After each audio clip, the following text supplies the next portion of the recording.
శ్రీనివాసరావు చిందులు తొక్కుతూ వచ్చాడు. అతని కోపం ఎందుకో ఎవరికీ అర్థం కాలేదు. కుర్చీలో కూలబడ్డాడు. ఏంటండి? ఆదురుదాగా అడిగింది మధురాక్షి. 6 ఎకరాల పొలం, 1000 రూపాయలు గంగలో కలిశాయి. మొదటే వారితో రాజీ పడితే డబ్బు, శ్రమ దండగయ్యేవి కావు. కాసిన్ని మంచినీళ్ళు ఇలా పట్రా. మంచినీళ్లు తెచ్చిచ్చింది. అతను తాగి గ్లాస్ అందించాడు.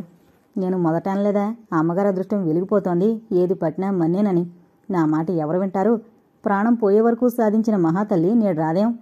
మరి పట్టుబట్టి పాలు పంచుకుంటే అది గంగపాలయ్యింది. మరి రేపేం చేస్తారో నమ్మకం లేని మనుషులు.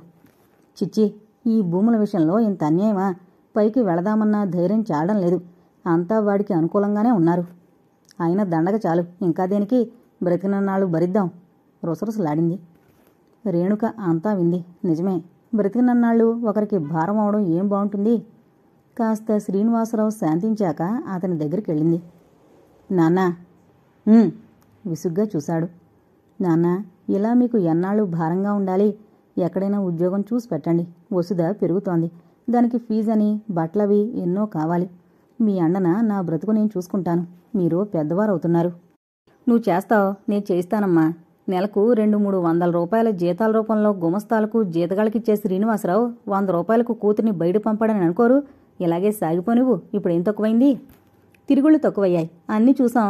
రేపు ఈవిడ ఉద్యోగానికి బయలుదేరితే ఏం అనర్థం జరిగినా అందరూ మన ముఖాన్ని ఉమ్మేస్తే బాగుంటుంది. ఆ రాత మన ముఖాన్ని రాసిపెట్టుంది. నేనింట్లో ఉన్నప్పుడు అమ్మను ఎంతమంది బలవంతం చేయలేదు? ఆ అమ్మాయి చేత మెట్రిక్ కట్టించు, ఉద్యోగం చేయించు అని. పరువు ప్రతిష్టలు ముఖ్యమని ఊరుకున్నాను. అయినా నా కంఠశోషే, మీ ఇష్టం మీది అంది మధురాక్షి. ఆమె ఆరాటం వేరు. దొంగతనం లేకుండా, పర్యవేక్షణ లేకుండా కమ్మని భోజనం అమరుతోంది. పిల్లల సంరక్షణ జరుగుతోంది. రేపు అన్నం పెట్టి 30 రూపాయలు ఇచ్చినా ఎవరూ చేయరు. అటు బయటవారితో మంచి పేరు సంపాదించొచ్చు.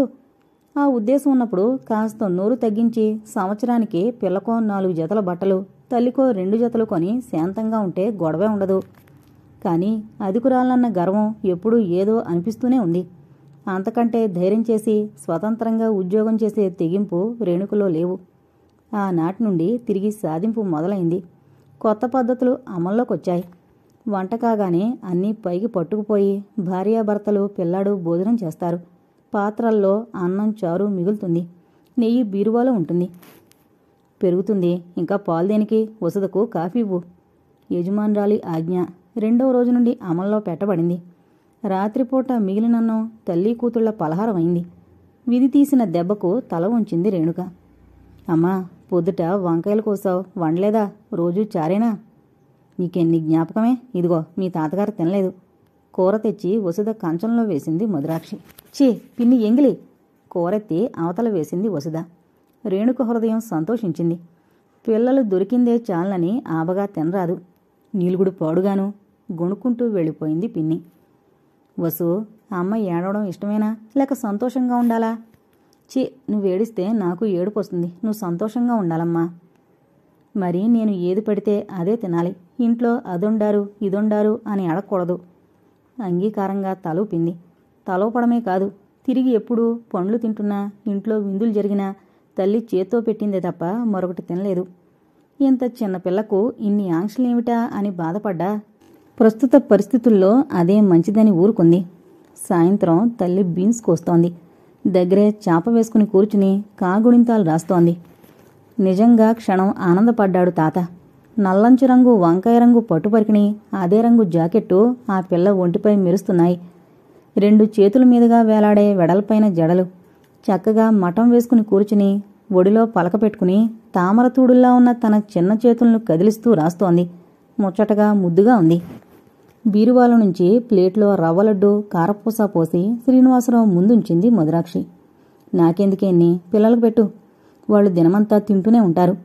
మధురాక్షి అన్నప్పుడు వసుదొకసారి తలెత్తి చూసింది. మళ్ళా తన పనిలో లీనమైంది. అమ్మా, కో తర్వాత ఏంటి? రేణుకు చెప్పింది. ఎప్పుడో వర్షం వచ్చేలా ఉంది. వారం రోజుల నుండి చూస్తున్నాను. ఇది నాకు అంటూ పరిగెత్తి పందానికి రావడం లేదు. లేకుంటే ముసలమ్మల వివరాలు విశేషాలు అడిగేది. శ్రీనివాసరావు వింతగా మనవరాల వంక చూశాడు. వసు, లడ్డూ తీసుకో. అక్కడ పెట్టు తాతయ్య, గుణితం రాశాక తింటాను అంది. అయితే నిజంగా వింతే జరుగుతుందే. ఆయన నవ్వాడు. వింతే జరగదు. వండేది వాళ్ళమ్మ. దానికి పెట్టాకే మందాకా వస్తాయి. లేకుంటే అదేమిటి, ఊరుకోవడమేమిటి? మిమ్మల్ని నన్ను మింగదు. అదా అసలు సంగతి. పొద్దట్నుండి ఎన్ని తిన్నావే వసుదా, కొట్టంలే. తాతగారి ప్రశ్నకి ఆ పిల్ల తెల్లబోయి ఏంటి అన్నట్టు తల్లివంక చూసింది. నాన్నా, మనిషి మానవత్వం మరిచిపోతే ఎలా? కన్న కూతుర్ని, అందున అపురూపంగా పెంచిన కూతుర్ని దొంగగా అనుమానిస్తున్నావా? చేసినవి ముందు దొంగచాటుగా నా బిడ్డకు పెట్టుకున్నంత నీచానికి దిగజారలేదు. ఆమె కళ్ళు నిండుకున్నాయి. ఎంత అవమానకరమైన విషయం. అయితే చాలా వరకు వచ్చిందే వ్యవహారం. కన్న తండ్రినే మానవత్వం లేదని నిందిస్తున్నావా? మధురాక్షి చిర్రును లేచింది. ఇది మా ఇద్దరి మధ్య విషయం. మీ ప్రమేయం అవసరం లేదు పిన్ని. కూతుర్ని దొంగ అన్న తండ్రిని కూతురు ఏమేనా అంటుంది. మీరు కాసేపు ఊరుకోండి. నన్నే ధిక్కరిస్తున్నావా? వింటున్నారా మీ కూతురి మాటలు? నిన్ను దొంగవే అన్నానా రేణు? ఎందుకు లేనిపోని ఊహించుకుంటున్నావు? నాన్నా, దొంగ అని వేరే అనాలా? దొంగచాటుగా నా బిడ్డకు పెట్టాననే కదూ దాన్ని ఎన్ని తిన్నావని నిలదీస్తున్నావు? నన్ను కన్న మీరు కఠినంగా ప్రవర్తించినా నేను నా కన్నబిడ్డ కన్నీరు చూడలేను. అందుకే అది అలా ఉంటుంది. పసిపిల్ల అన్న జాలి లేకపోయాక ఎందుకు నాన్న మనిషి బ్రతుకు? నువ్వు డబ్బు సంపాదించొచ్చు, ఇలాంటి లడ్డూలు వేలు వందలు చేయొచ్చు, అన్నమాట తిరిగి తీసుకోలేవు. నీచంగా చూడ్డానికి భిక్షకులెవరూ లేరు. నేను పనిచేస్తున్నాను, నా పనికి తగినంత కూడు పెడుతున్నారు. నాకేం పంచభక్ష పరమాణాలు పెట్టడం లేదు. నా బిడ్డకేం ముద్దు ముచ్చట్లు తీర్చడం లేదు. మీరు ఇష్టమొచ్చినవి తినండి, కట్టండి. ఇక నుండి నా బిడ్డను ఒక్క మాట అనకూడదు. అది నేను సహించలేను. ఈరోజు ఆమెలోని సహనం నశించింది. అంటే ఏం? అన్నం పెట్టి పోషించేవాడు ఆ మాత్రం వండా? భయం వద్దా? పిన్ని, మీరు అనవసరంగా జోక్యం కలిగించుకోవద్దు. నా బిడ్డ తప్పు చేస్తే దండించడానికి నేనున్నాను. పెద్దవారుగా మీరు దండించండి, కానీ నీచాతి నీచంగా మాటలని అవమానపరచొద్దు. ఇంత మాటకి అంత గోల్ చేస్తున్నావు రేణుక? మీ అమ్మ అయితే కౌశల్యను దొంగవని పెట్టెలు తీయించి చూడలేదు. నాన్నా, చచ్చిన మనిషిపై నిందేసి నన్ను నిలదీసే బదులు భర్తగా అమ్మ ప్రవర్తనను సరిదిద్దలేకపోయారా? ఒకసారి మీరు కఠినంగా ఆజ్ఞాపించలేకపోయారా? ఇప్పుడు నువ్వు వింటున్నావు, అప్పుడు ఆమె వినేది. పోనిద్దరు పాడుగోలా. మధురాక్షి లేచిపోయింది. రేణుక వంటింట్లోకి వెళ్ళింది. శ్రీనివాసరావు రాసుకునే మనవరాలి వంక తదేకంగా చూడసాగాడు. సాధారణంగా తండ్రి ఉదయమే ఎటు వెళ్లాలన్నా రేణుకే అతనికి కావలసినవన్నీ చేస్తుంది. ఉదయం 5:30 బండికి హైదరాబాద్ వెళ్లాలని తయారయ్యాడు. మధురాక్షి అన్నీ అందిస్తోంది. తను లేచి వెళితే ఆమె ఏదో మాట అంటుంది. జవాబిస్తే గొడవవుతుందని రేణుక పడుకుంది. ఏమేం కావాలో లిస్టు రాయిరాదు. ఇక్కడ డబ్బు దండగ చేయడం దేనికి? అన్నీ ఉన్నాయి. మరిచిపోయాను. 2 కంచాలు కొనుక్కురండి. స్టీల్ అయినా అల్యూమినియం అయినా సరే. పిల్లలకు చిరుతిండ్లు నేను రాయకపోయినా తెస్తారు. లేకుంటే ఎలా? వారు ఇంటి దీపాలు. ఇంచుమించు 8 వెండి కంచాలుండగా స్టీలు దీనికే డబ్బు దండగా? మీరంతా ఆలోచిస్తారు. అందరము ఒకే కంచాల్లో తింటే ఏం రోగాలొస్తాయో ఏం పాడో. తల్లి అలా ఎండిపోతోంది. తిన్న తిండంతా ఎడిపోతోందో. టీబీయో పాడో. ఆ పిల్లకేం రోగం? రాత్రంతా కుయ్యో బొయ్యోమంటుంది. అవి వాళ్ళకిస్తే పోతుంది. రేణుక బాధపడదే. రేపు వస్తుందని డాక్టర్ దగ్గర చూపించు. ఆమె బాధపడుతుందని ఊరుకుంటే రేపు జీవితాంతం మనం బాధపడాలి. మీ కూతురికి నేనేం చెప్పను, ఎక్కడికి తీసుకెళ్ళను. కావాలంటే 5 రూపాయల ముఖాన పడేయండి, తెచ్చుకుంటుంది. అంత గీరపోతుందే. నీ ప్రమేయం అనవసరమని ఎన్నిసార్లు అనలేదు? అతనేం అనలేదు. తర్వాత తలుపు వేసిన చొప్పుడైంది. తానేం జాగ్రత్తగా చూడడం లేదు. నిజంగా వసుకి ఏదైనా రోగమా? తనకు టీబీ వచ్చిందా? ఆమె వణికిపోయింది. త్వరగా లేచి పనులు వంట ముగించుకుంది. పనులయ్యాక జడ విప్పింది. అమ్మా, నేను వెళ్ళరానా? బ్యాగు మెడకు వేసుకుని వచ్చింది వసుధ. ఈరోజు బడికొద్దు పాప, మనము ఆసుపత్రికి వెళదాం. వచ్చేటప్పుడు మీ టీచర్కి చెప్తానులే అని త్వరగా తయారయ్యి కూతుర్ని తీసుకుని బయలుదేరింది. అక్క, నేను వస్తాను. వెంకట్ చేతులు చాపాడు. ఇప్పుడు కాదు, మళ్ళీ వచ్చి తీసుకువెళతాను. వాణ్ణి ఇంట్లోకి పంపి కూతురి చేయి పుచ్చుకుని ప్రభుత్వ ఆసుపత్రికి వెళ్ళింది. తన వంతొచ్చినప్పుడు లోపలికి వెళ్ళింది. నువ్వా అమ్మా? సాయంత్రం పూట తీరిగ్గానే ఉంటాను, వచ్చేవాణ్ణిగా. అసలేం జబ్బు? పాప రాత్రులు బాగా దగ్గుతోంది. నేను ఇంత బలహీనంగా ఉన్నాను. టీబీ ఏమోనని అనుమానంగా ఉంది డాక్టర్ గారు. అతను కనుబొమ్మలు ముడివేశాడు. ఆమెను పరీక్ష చేశాడు. ఎన్నో ప్రశ్నలు అడిగాడు. తర్వాత తల పంకించాడు. భలే దానివమ్మాయి, బలహీనంగా ఉంటే టీబీ వచ్చినట్టేనా? అలాంటిదేం లేదు. అనుమానం దేనికి? రక్త పరీక్ష చేశాను. అనుమానం ఉంటే సిటీకి వెళ్ళి స్క్రీనింగ్ చేయించుకో. అతను రక్తం తీసుకున్నాడు. పాపను పరీక్ష చేశాడు. ఆమెకేదో మందిచ్చాడు. అతని మాటలు ఆమెకెంతో ఆనందాన్ని కలిగించాయి. పొద్దుట్నుండి బాధించిన సమస్య తీరిపోయింది. నాన్నగారు బావున్నారా? మొన్నొక రోజున చెంటాడితో వచ్చారు. మాట్లాడే అవకాశమే దొరకలేదు. మీ వారి జాడ ఏమైనా తెలిసిందా? అతను చిన్నప్పటి నుండి ఆమె నెరుగును. లేదండి. ఆమె ముఖం ఉదాసీనమైంది. పాపం, ఇంట్లో ఏం చేస్తావు? ట్రైనింగ్ చేయరాదమ్మా, కాలక్షేపం అవుతుంది. ఎంత గారవంగా పెంచారు మీ నాన్న. ఉద్యోగం చేయనిస్తాడని కాదు, నీకు టైంపాస్ అవ్వాలని. 3 పిల్లలతో బాగానే గడిచిపోతుంది. వస్తాను. త్వరగా ఆసుపత్రి వదిలి ఇల్లు చేరింది. డాక్టరు జ్ఞాపకం చేయడంతో మరిచిపోదామని ప్రయత్నించే విషయం మళ్లీ నూతనంగా మదిలో మెదిలింది. ఆల్చిప్పల్లాంటి కళ్ళు నన్ను కదలనివ్వరేణు. నీ పాట వింటే ఎంత దూరానున్నా నాగస్వరం విన్నట్టు పరిగెత్తుకురాను. ఈ 4 రోజులు ఎంత విరహం అనుభవించానని. అందాల బొమ్మ హృదయ ఫలకం మీద నాట్యం చేస్తుంటే అభిమానం దూరం నెట్టింది. రేణు, పిల్లలంటే అయిష్టమా? పిచ్చిదానా. దాంపత్య జీవితాన్ని మరింత పటిష్టం చేసేది వారు. నిజంగా నాకు గర్వంగా ఉంటుంది. ఇలాంటి స్త్రీ అందరికీ దొరుకుతుందా? అవన్నీ బూటకాలేనా? ఆ అందాలు, ప్రమాణాలు ఒక్కటి అతనికి గుర్తు రావడం లేదా? ఉసుదైనా గుర్తుకు రావడం లేదా? రైల్లో పరిచయం అయితేనే మరుపురారే మనుషులు అలాంటిది ఎలా మరిచిపోయారు? తనేం దురాశకు పోలేదే. అందరిలాగే సంసారం చెయ్యాలనుకుంది. ఎందుకిలా అయింది? అత్తయ్య ఒకనాడు కోపంలో శపించింది. ఆ శాపమా? కాదు. కౌసల్యత్త నోరు అంత చెడ్డది కాదు. తనకెందుకిలా అయింది? ఒక్క ప్రశ్నకు జవాబు దొరకలేదు. 2వ రోజు రక్త పరీక్ష ఫలితం తెలిసాక తేలిగ్గా నిట్టూర్చి తండ్రి తెచ్చిన కంచంలో అన్నం తింటూ ముద్దకో గ్లాసుడు కన్నీరు కార్చి ఉంటుంది. ఆ కంచాలు వంకరటింకరగా ఉండేవి. ఇవి చాలా బాగున్నాయి కదమ్మా?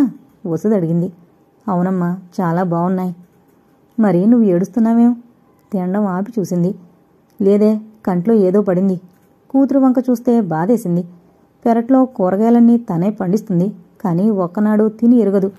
జీవితాంతము ఇలాగేనా? బావిలో నుండి కరెంటుతో పంపు పెట్టినా కరెంటు ఖర్చని పనిలేనప్పుడు బావిలో నుండి నీళ్లు తోడాలి.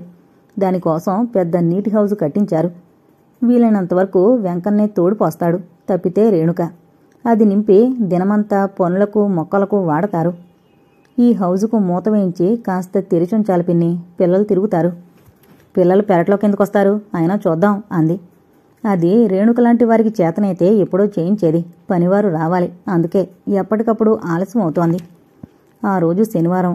భార్యాభర్త పలహారమే చేస్తారు. పిల్లలకు రేణుకకు మాత్రం అన్నం వండుతోంది. శనివారాలు ఒక్క పూట తిండి గురించి మధురాక్షి ఎన్నోసార్లు ఎత్తిపొడిచింది. కడుపు నిండితే చాలమ్మా. ఓ పుణ్యమా, పురుషార్థమా, దేవుడా, భక్త, వరాలు కావాలంటే ఎలా వస్తాయి? రోజు తింటూనే అలా ఎందుకు పోతారు మనుషులు? రేణుక వంక చూసేది. వారు ఉపవాసం ఉంటే తినడానికి పళ్ళు, మిఠాయిలు ఉంటాయి. చేయడానికి ఏం పనిలేదు. రేణుకకు అలా కాదుగా, ఇంటెడు చాకరీ. అందుకే ఆమె మాటలను లెక్క చేసేది కాదు.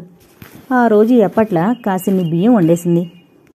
తెల్లవారి ఆదివారం. వసుధ ఇంట్లో ఉండి అల్లరి చేస్తుంది. పనులు కావు. అందుకే హౌజు నింపుదామని బావి దగ్గరికెళ్ళింది. 3 పిల్లలు పెరంటి వరండాలో ఆడుకుంటున్నారు. రేణుక బావిలో చేదవేయగానే ఎన్నో విషయాలు మనసులో మెదిలాయి. ఒక్కసారి పొద్దుటే లేచి మొహం కడుక్కోవాలని బావి దగ్గరకొచ్చింది. నీళ్లు లేవు. వెంటనే ఒక్క చేద గుంజింది. అంతే. ఆ రోజు రాధమ్మ చేసిన హడావిడి అంతా ఇంతా కాదు. ఇంట్లో ఉన్న నౌకరులంతా తిట్టిపోసింది. తండ్రొచ్చి రేణుక అరచేతులు మృదువుగా రాశాడు. మా అమ్మ అరచేతులు లేత తమలపాకులు. నొప్పి పుట్టలేదట్రా రేణు అని అడిగాడు. ఆ బంగారు కాలం కరిగిపోయింది. మరోసారి కాపురానికెళ్లిన కొత్తలో అత్తవారింట్లో జీతగాడు రాలేదు. నీళ్లు తోడుతోంది. వెనకగా శారదొచ్చాడు. చేతిలోని చేద తీసుకున్నాడు. నీ మృదువైన హస్తాలు కందిపోయే చూడు. ఈ వెధవలకు బుద్ధి లేదు. జీతగాళ్లను తిట్టిపోశాడు. ఆమె చేతులను ముద్దు పెట్టుకున్నాడు. తనే నీళ్లు తోడిపోశాడు. ఆ మధురమైన ఘట్టాలు మధుర స్మృతులుగా మిగిలాయి. అమ్మా, అమ్మా, రమణ హౌజులో పడ్డాడే. వసుధ కేకలకు చేద అలాగే వదిలి వెనకకు తిరిగింది. ఈ లోపల నుండి మధురాక్షి పరిగెత్తుకొచ్చింది. రేణుకే హౌజులో దిగి పిల్లాన్ని పైకి తీసింది. కాళ్ళు చేతులు వేలాడేశాడు రమణ. అయ్యో రమణ, ఇలా నా బిడ్డని లాక్కొని పరిగెత్తసాగింది. ఉండు పిన్ని, వాడు నీళ్లు మింగాడు, కక్కించేద్దాం. రేణుక లాక్కుంది. ఇంకెక్కడ బిడ్డమ్మా? నా రమణ, నా తండ్రి, నా బాబు, నువ్వే వేసావే హౌజులో. నువ్వు బావి మీద ఉండగా ఎలా పడ్డాడే? మధురాక్షి రాగాలు పెడుతున్నా లెక్క చేయక వాడి పొట్ట నొక్కింది. అంత క్రితమే తిన్న బిస్కట్లు, నీళ్లు బయటకొచ్చాయి. పిల్లలు రాగం అందుకున్నారు. ఇల్లు గందరగోళంగా తయారైంది. వారినెవర్నీ చూడడం లేదు. రమణ ముక్కు దగ్గరే చెయ్యి ఉంచింది. వేడిగా తగిలింది. గుండెలు కొట్టుకోసాగాయి. కళ్ళు మాత్రం తేలేశాడు. అది చూసి మధురాక్షి ఏడుపు మరీ ఎక్కువైంది. బయట నుండి ఇంట్లోకొచ్చిన మందిని లెక్క చేయనేలేదు. వాణ్ణి భుజాన వేసుకుని డాక్టర్ దగ్గరకు పరిగెత్తింది. తడిగా ఉన్న చీర కాళ్లలో పడుతున్నా లెక్క చేయలేదు. 2 సార్లు పడబోయి నిలదొక్కుంది. ఎలాగో డాక్టర్ ఇల్లు చేరింది. అతను రేడియో వింటూ కూర్చున్నాడు. అతని ఎదురుగా సోఫాలో పడుకోబెట్టింది. అతను లేచి ఆమె దగ్గరకొచ్చాడు. ఏంటమ్మా, ఏం జరిగింది? డాక్టర్ గారు హౌజులో పడ్డాడు. చూడండి, శ్వాస ఆడుతోంది. వగరుస్తూ చెప్పింది. డాక్టరు పరీక్ష చేసి మరిన్ని నీళ్లు కక్కించాడు. ఫ్యాన్ ఆన్ చేసి గాలొచ్చేలా చేశాడు. మరేం భయం లేదు, చిన్న కుర్రాడు కదా, భయపడ్డాడు. నువ్వు కుర్రవాడికి బట్టలు విప్పమ్మా, ఇంజెక్షన్ చేస్తాను అని అతను తన బ్యాగ్ కోసం లోపలికి వెళ్ళాడు.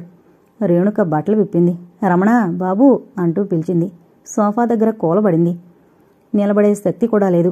ఇంతలో శ్రీనివాసరావు, మధురాక్షి, వీధిలోని తెలిసినవారు అక్కడకు చేరారు. మధురాక్షి ఏడుస్తూ శపిస్తూనే ఉంది. డాక్టరు ఇంజెక్షన్తో వచ్చాడు. ఊరుకోండమ్మా, గొడవద్దు, వాడికేం భయం లేదు. అతను మందలించి ఇంజెక్షన్ చేశాడు. ఆమెను ఊరుకోబెట్టి బాబు చేతులు కాళ్ళు రాయసాగాడు. 15 నిమిషాలకు వాడు కదిలాడు. అందరి కళ్ళు ఆనందంతో మెరిశాయి. బట్టలు వెయ్యాలి, మా వాడివి తెస్తాను, ఇంటికి వెళ్ళాక పంపుతురుగాని. డాక్టర్ గారు వెళ్ళి ఓ చొక్కా తెచ్చి రమణకు తొడిగాడు. చిన్న బ్లాంకెట్ తెచ్చి కప్పింది అతని భార్య. ఊ అంటూ మూలిగాడు. ఆలస్యం కాకుండా తెచ్చింది మీ రేణుక, ప్రమాదం తప్పిందిలేండి. 2 మాత్రలు ఇచ్చాడు. ఒకటి వెళ్ళగానే నూరి తాగించి వేడిపాలు పట్టమ్మా, రెండవది రేపు ఉదయమే తాగించు. రేపు పరిస్థితి ఎలా ఉందో చెప్పండి, భయం లేదు అన్నాడు. రేణుక వాణ్ణి ఎత్తుకోబోయింది. ఆమె చేతిని జాడించి వేసింది. మధురాక్షి కొడుకునెత్తుకుంది. అందరూ డాక్టర్ గారికి కృతజ్ఞతలు చెప్పి బయలుదేరారు. ఇల్లు చేరాక రేణుక తడిబట్టలు మార్చుకుని మేడెక్కింది. రమణ గట్టిగానే మూలుగుతున్నాడు. ఇంకా ఎందుకొచ్చావు తల్లి, ఇంకేమైనా పథకం వేశావా? భగవంతుడు దయ్యమేడు, నా తండ్రి నాకు దక్కాడు అంది కళ్ళొత్తుకుంటూ. పిన్ని, ఏంటిది, ఎందుకింత నిర్దయగా మాట్లాడతావు? నాదే నిర్దయనా, నీదే దయ. పసిపిల్లవాడిని నీళ్లలో తోసి చంపాలని చూసావు. అక్కడే మరో 2 పసిబిడ్డలుండం బట్టి రక్షణ పడ్డాడు. నీ పథకం వారికేం తెలుసు, అరిచారు. అప్పుడు ఊరుకుంటే బావుండదని ప్రేమ ఒలకబోస్తూ దిగి వాణ్ణి హౌజులో నుంచి తీసి లోకం కళ్ళు కప్పాలని డాక్టర్ దగ్గరికి పరిగెత్తావు. నిరసనగా చూసింది. విచారంగా మంచం రెండో పక్కన కూర్చున్న శ్రీనివాసరావు ఒక్కసారి తలెత్తి కూతురు వంక చూశాడు. ఆ చూపుల్లో పిన్నన్నది నిజమేనా అన్న భావన కనిపించింది. ఆమె త్వరగా తండ్రి దగ్గరకు వెళ్లి అతని చేతులు పట్టుకుంది.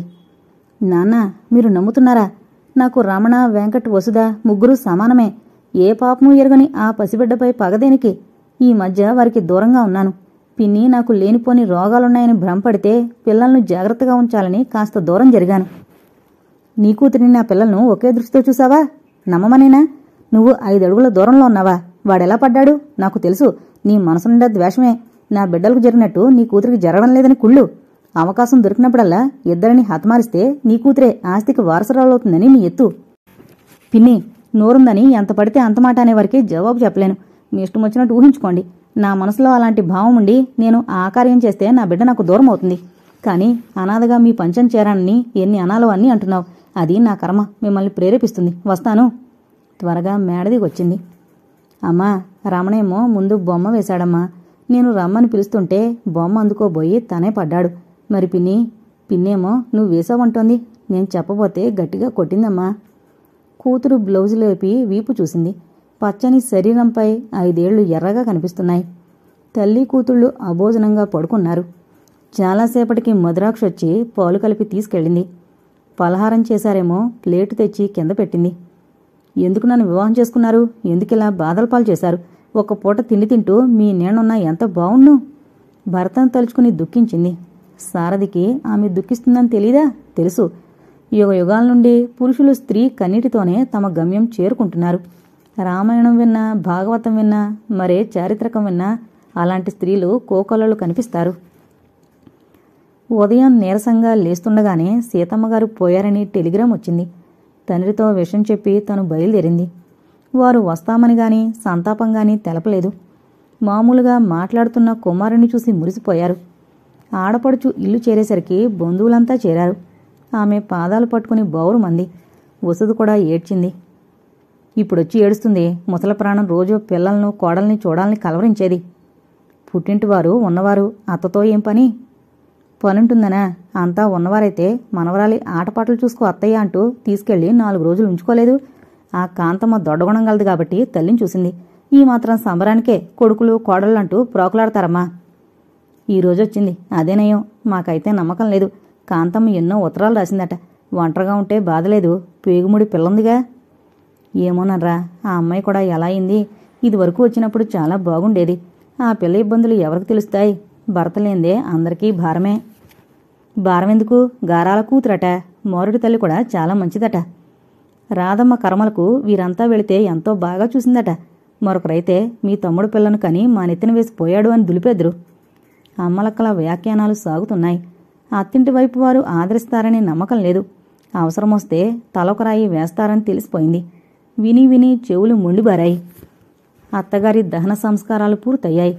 ఎగిసే మంటలను చూస్తూ నిలబడిపోయింది. ఒకనాడు ఇలా కాలిపోతుంది, శరీరం వెంట ఏమీ పోదు. అత్తగారి చేతులకున్న ఒక్కొక్క బంగారు గాజు కూడా తీసుకున్నారు. అలాంటి అశాశ్వతమైన జీవితం కోసం ఎందుకు జనం ఇన్ని అత్యాచారాలు చేస్తారో తెలీదు. అందరూ వెళ్ళి స్నానాలు చేస్తున్నారు. రేణు, అలా ఎంతసేపు నిల్చుంటావు? నిన్ను పిలిచి తీసుకుపోయే వారెవరు? అంతా స్వార్థం, అహంకారం, ధనమున్నవారే. రామ్మా, విచారం దేనికి? పక్కన కాంత్ నిలబడి పిలిచాడు. వీళ్ళంతా తప్పుగా అర్థం చేసుకున్నారన్నయ్య. అక్కడ నా పరిస్థితి అంతంత మాత్రమే. ప్రతి పైసాకు వాళ్ల మీద ఆధారపడిందాన్ని నా ఇష్టం వచ్చినట్టు తిరిగితే ఊరుకుంటారా? నాకు తెలుసమ్మా, ఎన్నోసార్లు అనుకుంటాను ఉత్తరం రాసి కనీసం క్షేమం తెలుసుకుందామని. కానీ ఆ ఉత్తరం నిన్ను విమర్శలకు గురి చేస్తుందనే తలంపు రాగానే విరమించుకుంటాను. మనిషి రోజురోజుకు అల్పబుద్ధులు, దుర్బలత్వమే అలవరుచుకుంటాడు. విశాల భావంతో ఆలోచించేవాడు పిచ్చివాడు. ధైర్యం చేసి ఏదో ఒక పని స్వంతంగా చేసుకోవాలమ్మా. కాలం ఎప్పుడు ఒక తీరుగా ఉండదు. శారదని గూర్చిన గాలి వార్తలు మాత్రం వినవస్తున్నాయి. రాజస్థాన్లో ఎవరో చూశారట. అది ఎంతవరకు నిజమో కనుక్కుంటాను అన్నాడు ఓదార్పుగా. తప్పిపోయిన పిల్లలను మతిలేని వారైతే కనుక్కోవచ్చు. తనంతట తాను వెళ్లారు. మన అందరి చిరునామా ఉంది. రావాలనిపిస్తే వస్తారన్నయ్య అంది. నిర్లిప్తంగా అట్నుండొచ్చి అందరితో పాటు స్నానం చేసి ఇంటికొచ్చింది. గంపెడు పిల్లలతో కలిసి వసుధ అన్నీ మరిచిపోయి ఆడుకోసాగింది. ఏమే కాంతం, మీ మరదలు బావల దగ్గర కూడా పుట్టింటి గొప్పతనం చూపించుకోవాలా? పొట్టుచీరలే కట్టేలా ఉంది. ఎవరో అడుగుతున్నారు. రేణుకకు సిగ్గేసింది. తనేం కట్టాలని కట్టడం లేదు. ఈ 3-4 సంవత్సరాల్లో ఒక్క చీర కూడా కొనలేదు. ఉన్నవాటితోనే గడుపుకొస్తోంది. నూలు చీరలు, ప్రింటెడ్ చీరలు, సాధారణమైనవన్నీ చిరిగిపోయాయి. బాగా ఖరీదైన పొట్టుచీరలు కూడా అమ్మారు. మరో 1/2 డజను పొట్టుచీరలున్నాయి. అవి చిరిగినా ఎలాగూ అడగాలి. అంతకు ముందే అడిగితే అవి పెట్టెల్లో గుడ్లు పెడతాయా అంటారని భయం. మీ మరదలు ఒక్కసారైనా భర్తను తొలుచుకోలేదేమే? మరొకరి ప్రశ్న. తన హృదయమే మదనమవుతోంది. ఏం తెలుసు? అన్నింటినీ మౌనంగా వింటోంది. ఆడపడుచులకు కోపంగానే ఉన్నట్టుంది. అంతంత మాత్రంగానే మాట్లాడారు. తనకే అంటూ 10 రోజులుండాలి. వియ్యపురాలు, మీ నాన్నకంత ధీమా ఎందుకే? ఊరికే వచ్చిపోతే ఏం పోయింది? వచ్చేవారేమో వదిన, చిన్నవాడికి బావుండలేదు. అసలు సంగతి చెబితే చులకన కాదు. ఇంతలో పుష్పొచ్చింది అక్కడికి. ఆమె విసురుగా తలాడించింది. మనమే ఒక్క మరదలంటూ పాకులాడంగాని వాళ్ళ నాన్నమ్మ సక్రమంగా చూసింది ఇప్పుడు కాంతక. ఏ క్షణంలో వారితో వియ్యమందేమో అన్నీ పోయాయి అంటూ మరదల వంక చూసింది. 10 రోజులు అందరూ కొంచెం మార్పుతో ఇదే మాట. 10వ రోజు ముగిగానే కూతురిని తీసుకుని పుట్టింటికే తిరిగొచ్చింది. రేణుక రాకను చూసి కూడా పలకరించిన వారు లేరు. తండ్రి, పిన్ని ఇద్దరూ కబుర్లు చెప్పుకుంటున్నారు. బిగపట్టుకుని గదిలోకి పోబోయి ఆగిపోయింది. ఒకవైపు తన మంచమో, రెండో వైపు తల్లి పడుకునే పందిరి మంచమూ ఉండేవి. దానికి బదులు పిన్నొచ్చాక కొత్తగా కొన్న స్టీలు మంచాలు, పైనున్న బీరువా ఉన్నాయి. అర్థం కానట్టు చూసింది. మీ సామాన్లు సీడీల కింద గదిలో ఉన్నాయి. పొడిగా మధురాక్షి చెప్పింది. నవ్వుకుంది. ఒకరోజు తల్లి ఆమెకా గదిచ్చింది. ఈరోజు అది తనకిచ్చి పగ తీర్చుకుంటోంది. దానికి నాన్నగారి ఆమోదం ఉందని తెలిసిపోయింది. ఆ గదిలో నుంచి ఒక విధమైన వాసన వేస్తోంది. మొదట చీకటిగా కనిపించినా 5 నిమిషాల తర్వాత లోపల వస్తువులు కనిపించాయి. రేణుక పడుకునే మంచం, దానిపై రాధమ్మ బీరువాలోని వస్తువులు అడదిడ్డంగా పడున్నాయి. రేణుక పెట్టే ఓ మూలకు పడుంది. వాటిని సర్దుతూ కూర్చుంటే గాలి లేక విపరీతమైన దగ్గు రావడం మొదలుపెట్టింది. అలాగే సర్దుతోంది. వసుధ చెప్పే మాటలు వినిపించి చెవులు నిక్కబొడుచుకుంది. అత్తయ్య ఉండమంది. అమ్మే రమ్మని తీసుకొచ్చింది పిన్ని. అక్కడ చాలామంది ఉన్నారు. మీ అమ్మకు ఇక్కడుంటే కమ్మగా కాఫీలు, టిఫిన్లు దొరుకుతాయి. అక్కడేమున్నాయి? పో పిన్ని, అక్కడ కూడా అన్నీ ఉన్నాయి. అత్తయ్య రోజూ వెన్న వేసి అన్నం పెట్టేది. మరుండకూడదు. జానెడు పిల్ల కూడా ఏం బుద్ధిలో చూడండి. రేపు మనల్ని ఉద్ధరిస్తారా? ఏ వేళప్పుడో నా పిల్లల్ని చెప్పి హాయిగా ఉంటారు. వసుదా, కూతుర్ని పిలిచింది. తల్లి కంఠంలోని కరుకుదనానికి భయపడింది. తను మాట్లాడింది తప్పు అని అర్థమైపోయింది. అక్కడి నుండి కదిలిపోయింది. సాయంత్రం కూరగాయల మొక్కల వద్ద గడ్డి తీస్తుంటే వెంకయ్య వచ్చాడు. అతని ముఖం ఉదాసీనంగా ఉంది. అమ్మగారు, అయ్యగారు ఇంత మారిపోతారని కల్లో కూడా అనుకోలేదమ్మా. మీ సామాన్లు ఆ గదిలో పెడుతుంటే నా కళ్ళు చెమర్చాయి. అంటే పనిపోతుంది. ఈ వయసులో మరో చోట ఏం చేస్తాను? నా కోసం నువ్వు నిష్ఠూరపడ్డం దేనికి? మేడ మీద ఎవరుంటారు? ఈ ఊళ్ళో కూడా ఇళ్లకు గిరాకీ బాగా పెరిగిందమ్మా. వెటర్నరీ డాక్టర్ వచ్చి వెళ్లారు. ఈ ఆదివారం వచ్చి చేరతారు. 50 రూపాయలు అద్దట. మీ గది కవతల గదిలో పెట్టెలు సామాన్లు ఉన్నాయిగా, తీస్తే ఏం పోయిందో? మీ పిన్నమ్మ అసలు ఒప్పుకోవడమే లేదు. ఏదో ఒక గదిలెద్దు అని తన పనిలో నిమగ్నురాలైంది. రాత్రుళ్ళు గాలి రాక ఊపిరాడక హాల్లో ఉయ్యాల బల్ల మీద కూతుర్ని వేసి నేల మీద పడుకునేది. అయినా ఓ కొత్త చిక్కొచ్చింది. ప్రతి మాటలో తన పిల్లలు ఏమవుతారోననే భయం వ్యక్తం చేస్తోంది మధురాక్షి. మేడ మీద ఉంటే మధ్యాహ్నం కాసేపు తెరిపిగా ఉండేది. ఇప్పుడు ఎదురుగా ఉంటోంది. ప్రతి క్షణం ఏదో అని అవమానించందే ఆమెకు తోచదు. ఏం చెయ్యాలి?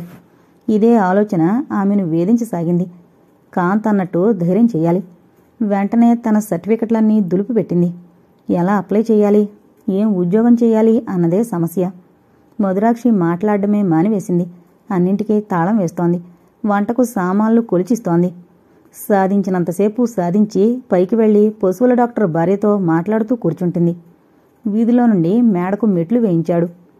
శ్రీనివాసరావు కూడా ప్రత్యేకంగా పొట్టుమని 10 నిమిషాలు మాట్లాడు. వంటైందా? పిన్ని లేదు. నా కోసం ఎవరైనా వచ్చారా? అతనితో చర్చించాలనుకున్న విషయాలు అలాగే ఉండిపోతాయి. కాలం గడుస్తూనే ఉంది. బావి దగ్గర కూర్చుని పిల్లల బట్టలకు సబ్బు రుద్దుతోంది. మీదవారింట్లో రేడియో నుండి చక్కని పాటలు వస్తున్నాయి. వింటున్న ఆమె మనసం ఎటో తేలిపోయింది. క్షణమాపి అటే చెవులు రెక్కపొడిచింది. సునో సునో, నీల్ కమల్ ముస్కాయ్ సునో. అత్యంత మధురంగా ఉంది. హిందీ పాటలు రాకపోయినా ఒకప్పుడు ఆ పాట నేర్చుకుంది. పాట మాపి టీచర్ పాడించుకునేది. ఆ రోజులు గతించాయి. నెమ్మదిగా పాటలో పాట కలిపింది. పాట ఒక మహత్తరమైన వరం. ఎంత దుఃఖంలోనైనా సర్వం మరిచిపోవచ్చు. రేడియో కట్టేసినా ఆమె పాట సాగుతూనే ఉంది. పని అవుతూనే ఉంది. ఈ నాటకం ఎప్పటి నుండి? నూతిగట్టు మీద నిలబడిన మధురాక్షిని చూసి కంగారుగా తలెత్తింది. నాటకమేమిటి? మధుర స్వప్నం నుండి తేరుకుంది. ఏంటన్నట్టు చూసింది. మధురాక్షి మేడదిక్కు దృష్టి సారించింది. తను అటు చూసింది. కిటికీలో నిలబడిన వెటనరీ డాక్టరు రేణుకు వంకే మైమరిచి చూస్తున్నాడు. అయితే అందుక సంతోషంగా పనికిటు రావడానికి కారణం? ఛీ, ఏంటి పిన్ని నువ్వు అంటోంది? అతను అక్కడున్నాడని నాకేం తెలీదు. చాలా రోజులకు విన్న పాట వినిపిస్తుంటే అలాగే పాడాను అంది. అంతేలే, ఊరికే అన్నారా? మూగుడు విడిచిన మొండ, మేకలు జారిన బండ, మొబ్బు విడిచిన ఎండ, పొట్టు విడిచిన మండ ప్రమాదమని ఎన్ని చూడాలో రాత. త్వరగా లోపలికి వెళ్ళింది. ఆ రోజు నుండి రేణుక ఏం చేస్తున్నా శల్య పరీక్ష చేసినట్టే పెరట్లోకి చూసేది. ఏమండి, పొల్లయ్యాయా? మీ అమ్మాయి దేవాంతకురాలు, ఒక్కసారి చెబితే మరిచిపోదు అంటూ పలకరించే డాక్టర్ భార్య రేణుకను చూస్తూనే ముఖం తిప్పుకుని వెళ్లేది. అన్నింటినీ మింగి ఊరుకుంటోంది. వసుధ చేత 100 వరకు అంకెలు రాయించి పద్యాలు చదివించి చాలాసేపు ఏదో పుస్తకం పట్టుకుని కూర్చుంది. లైటార్పి పడుకుంది. తలుపు కొట్టిన చప్పుడైంది. ఎవరో లెమ్మని ఊరుకుంది. మళ్లీ కొట్టారు. తీయకపోతే పిన్ని వేసే నిష్ఠూరం తెలుసు. ఈ కొంపలో గుండెగలు తరిగేలా తినేవారున్నారు. ఎవరన్నా పిలిస్తే నేనే లేవాలి అంటుంది. అందుకే లేచి లైటు వేసి కిటికీ దగ్గరకు వెళ్ళింది. ఒక రెక్క తీసి బయటకు చూసింది. ఎవరండి? నేనండి. మా ఆవిడ సినిమాకెళ్ళినట్టుంది. తాళం చెవి మీగ్గానిచ్చిందా? మేడ మీద డాక్టర్ గారు నిల్చున్నారు. నాకు తెలీదండి. పిన్నికిచ్చిందేమో అడుగుతాను. వెనుతిరగబోయింది. కాస్త దూరంలో పడుకున్న వెంకన్న ఆవులిస్తూనే లేచాడు. ఒళ్లంతా విరుచుకున్నాడు. ఎవరది? డాక్టర్ బాబు, తాళం చెవిదిగో. తన జేబులో నుండి తీసిచ్చాడు. అతను పైకి వెళ్ళిపోయాడు. రేణుక కిటికీ దగ్గరకు వేసింది. అయితే నాటకం రసపట్లో ఉందన్నమాట. వెనుతిరిగింది. పిన్ని కాల్ చేసేలా చూస్తోంది. హాల్లో పడుకునే పరమార్థం ఇదా? ఎన్నాళ్ళ నుండి సాగుతోంది? పిన్ని, 4 స్వాధీనంలో ఉంచుకో. రేణుకు కూడా అరిచింది. ఎంత సాహసం! తప్పు చేసి పైగా 4ను స్వాధీనంలో ఉంచుకో అంటావా? నీ ఒళ్ళు మనసు స్వాధీనం తప్పాయి. 11 గంటల రాత్రి పరాయి పురుషునితో పరిహాసమా? ఎంత అప్రతిష్ట! పిన్ని, ఎంతొస్తే అంత అనకు. పరాయి పురుషునితో పరిహాసం ఎవరూ ఆడలేదు. మేడ మీద ఉన్నతను తలుపు తడితే కిటికీలోంచి అడిగాను. తాళం చెవి ఉందా అని అడిగాడు. ఏంటే అర్ధరాత్రి గొడవ? శ్రీనివాసరావు వచ్చాడు. నాదా గొడవ? మీ కూతురు కిటికీ తీసి మీదున్నతంతో గుసగుసలాడుతోంది. మొన్న చెబితే ఏమన్నారు? రేణు అలాంటిది కాదే, పొరపాటు జరిగి ఉంటుంది, దానికి తెలియకుండానే నిల్చున్నాడేమో. మరి ఈరోజు ఏమంటారు? ప్రత్యక్షంగా చూశాను. ఏంటిది రేణుక? ఇలాంటి పొరుగుమాలిన పనుల కంటే చచ్చిపోవడం మేలు కదూ. భర్త విహీనులు, పెళ్లికాని వారు ఎందరు లేరు? నాన్న, మీరు కూడా అలాగే అంటున్నారా? మీరు కాదు నాన్న అనేది. నన్ను పట్టిన దురదృష్ట దేవత అనిపిస్తోంది. వివరాలు కావాలంటే వెంకన్నలే పడగండి, అంతకంటే నేనేం మాట్లాడను.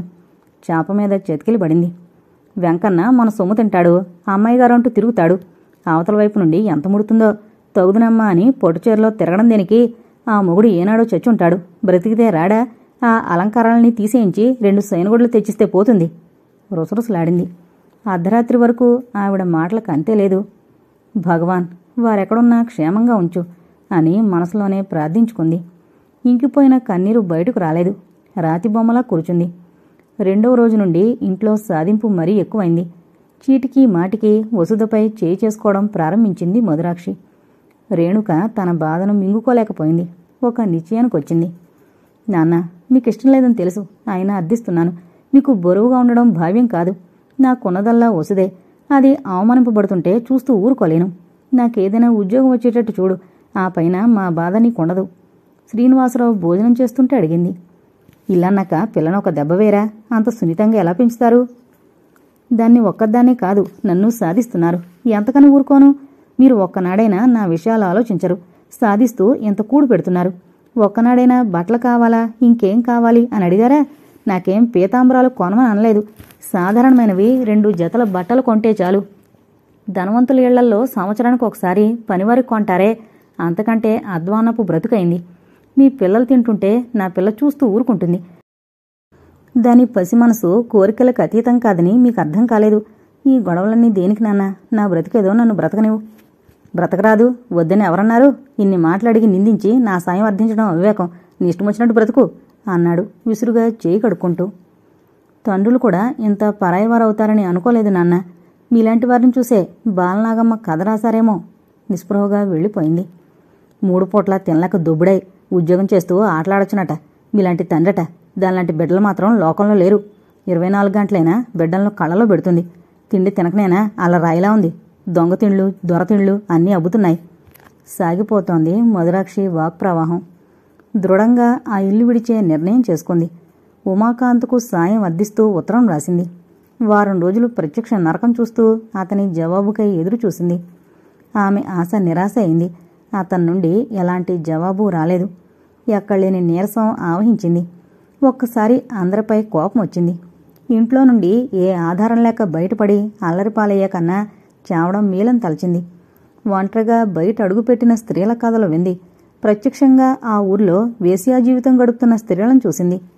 ఉమాకాంత్కు అందిందో లేదో అతని దగ్గరికే నేరుగా వెళితే మధురాక్షి స్థలంలో పుష్పొచ్చి నిలిచింది. ఇప్పటికే నా సంసారం నాశనమై అలమటిస్తున్నాను. నా పోకడ వల్ల వారి సంసారంలో కలతలు రేగితే వద్దు. తన నిర్ణయాన్ని మార్చుకుంది. ఒక్కసారి నిష్ఠూరం వేసిన ఆప్యాయంగా వసుధను అక్కును చేర్చుకున్న కాంతమ్మ మెదిలింది. అవును, ఆమె వద్దకు వెళితే సాయం లభించొచ్చు. అనుమానించేవారు కూడా ఎవరూ ఉండరు. కానీ వెంటనే ఏమో ఏ క్షణంలో ఈ మహాతల్లికి వచ్చిందో కొంప నాశనమైంది. ఒకరొకరి పాదమహిమ. అవును, అతను వెళ్లిన గడియ బాగుండకపోతే ఏదైనా అనర్థం జరిగితే అమ్మో, ఆ నిందలు భరించడం కష్టం. శాశ్వతంగా ఈ లోకం నుండి వెళ్ళిపోతే అదొక్కటే ఆమెకు కంటకం లేని మార్గంగా కనిపించింది. 2వ ఆడపడుచు ఎవరినీ అంటనీయదు. ఆత్మహత్య శరణ్యమనిపించింది. అంతకు మునిపే తను హత్య చెయ్యాలి, వసుధను చంపాలి. అమ్మో, ఇంత స్వార్థవంతమైన ప్రపంచంలో దాన్ని ఒంటరిగా వదలడమా?